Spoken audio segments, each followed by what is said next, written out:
The question is, how much should I spend on Google Ads? This is a great question because you're considering using Google Ads, and if you have been but haven't seen the results, it might come down to your budget. But there's so many other factors to having a successful Google Ads campaign. You should ask me some questions about how it's performed or request a Google audit.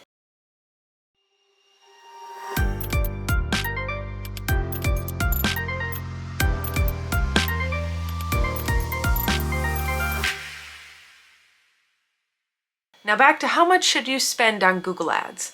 First thing you need to know is it's a cost per click bidding strategy, meaning that each click is going to have an associated cost.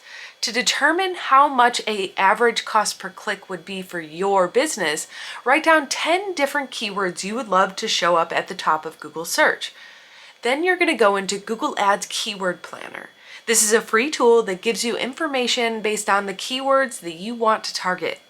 Once you've searched the specific keywords you're interested in showing for, you'll find a range of how many searches are happening, how the level of competition is, if it's low, medium, or high, and a low to high range of an average cost per click.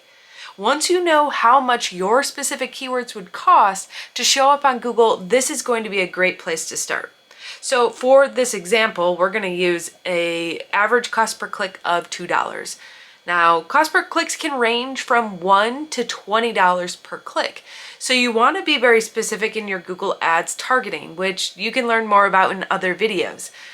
Back to the budget, now that we have an average cost per click of $2, we want to determine how many clicks do we need to get to our website to receive enough leads for us to grow our business and get a return on investment on this type of advertising. So if we know we need to spend $2 every time someone clicks, we can set an estimate that we need to get, say, 100 or 1,000 clicks to our website to get enough leads. Now we're going to times that to get a better idea of how much that's going to cost. So with the example of 100 people, it's going to be $200.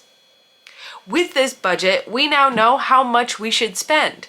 Now, if this is a weekly goal, we would then want to multiply that by 4 so that we have an average of about $800, getting about 400 new users to our website from these ads.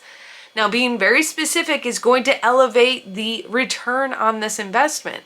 Making sure you're getting the right people to your website makes it even better and higher chances that they're going to convert into a customer, and you only spent $2 to get them there.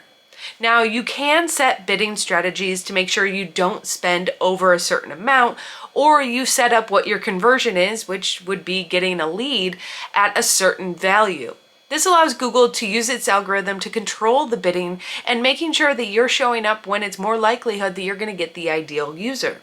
Now, you're going to set up a daily budget. So whatever your monthly budget ended up being, you're just going to divide that by 30 to determine what you need to put into Google Ads dashboard as your daily budget. Now, make sure you're not setting this for $100 or $1,000 every single day and getting out of hand before you've really redefined your campaign. Making sure how specific you target is going to allow your budget to do more with it without actually wasting any money. So if you have questions about Google Ads, how to manage it better, or are looking for someone to help you out, you should reach out to me. I'm happy to help, and I have been Google Ads certified for 10 years. So when it comes to Google, you can ask any of your questions. Leah Mommy.